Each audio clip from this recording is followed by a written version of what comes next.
Afternoon, guys. Hope you're well. Same process ever, Max on either side. Just be mindful that it's a busier open section with it being a Sunday embargo.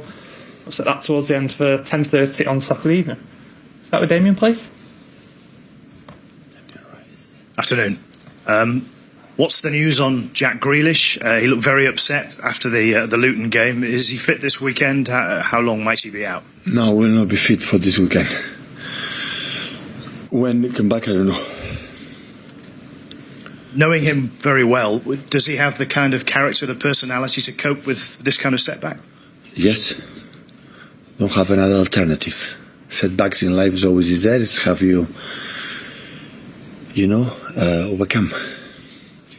You spoke last week about the fatigue of the players. I just wondered, have preparations this week been just merely about resting up and preparing by relaxing and getting away from... Tuesday to Sunday is enough.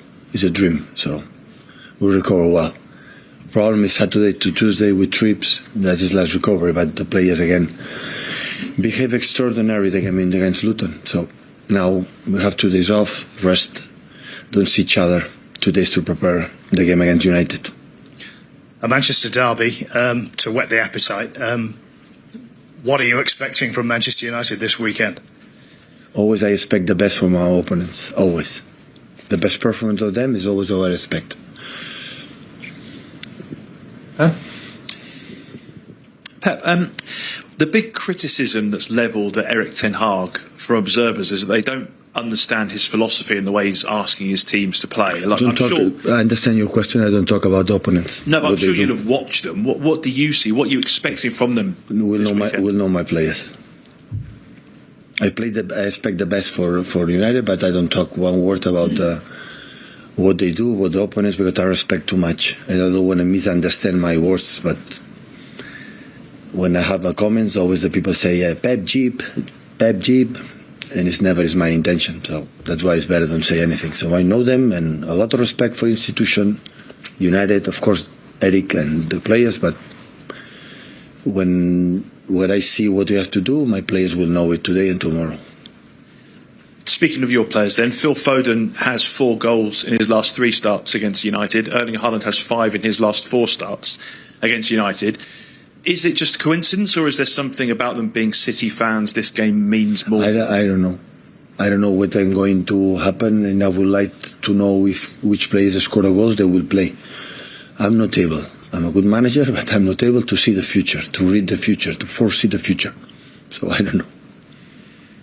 And one final one from me. Does this fixture in particular kind of highlight the success that you've had here? Because United were obviously the dominant force in English football for 20 years, but since you've been here, the City has been blue every single season. 18th was Liverpool, 90s was United, and now we are these many years winning 7 Premier Leagues in last decade, 11, 12 years. So yeah, we are. But it happened. So in 50 years or 60 years, there's never ever in one country, the one clip dominate and control everything. So try to, in this organization, as much as possible, extend for many years what we are trying to do.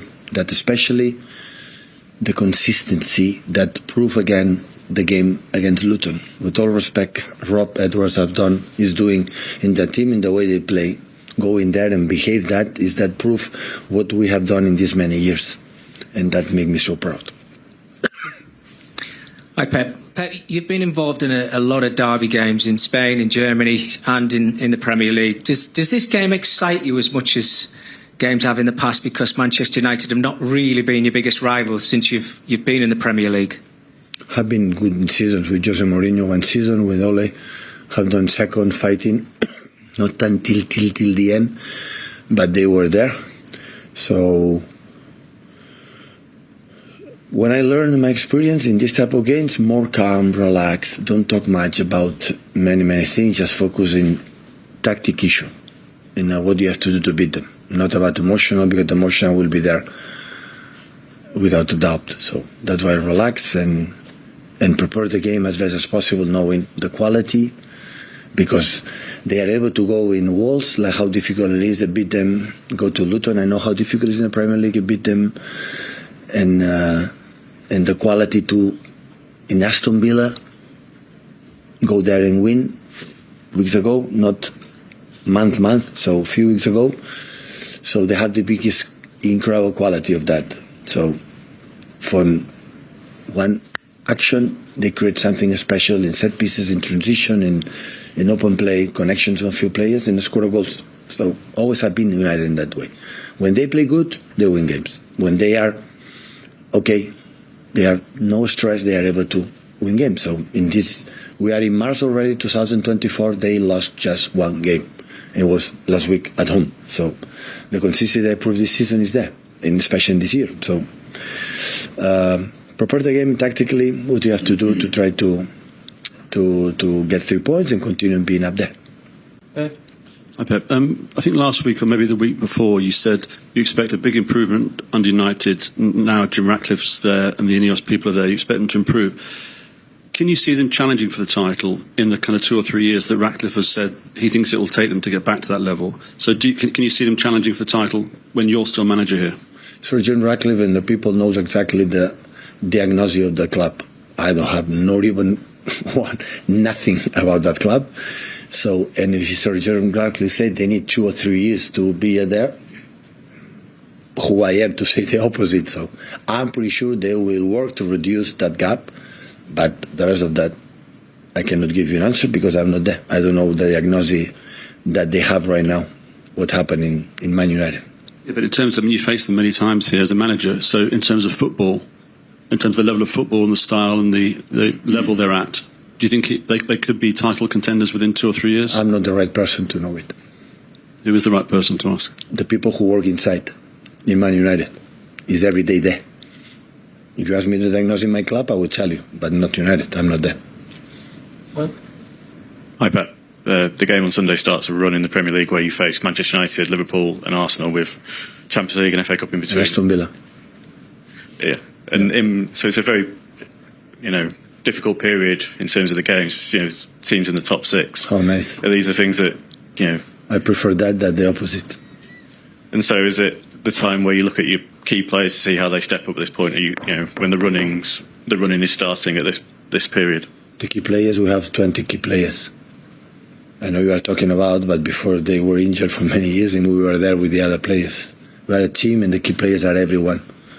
Everyone is so important and it's so nice to lead that fixtures with United after the chance to get qualified as the Champions League, and after, of course, we have Anfield, and before international break, we have the chance against Newcastle. That always is the 4th time we will play this season to reach again semi-final FA Cup. So we work so far until I arrive here to live these kind of moments. So step one at a time.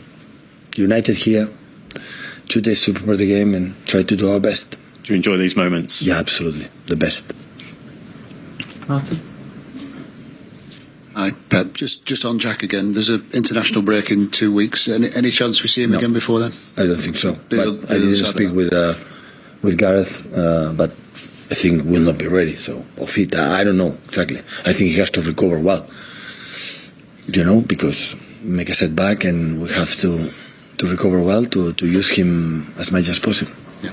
And just one more, Pep, on Rodri. He needs one more game without defeats for the longest ever unbeaten run in English football. It's quite an achievement. He's so important to you, isn't he? Hopefully it can happen with 3 points on Sunday, yeah, definitely. Rob?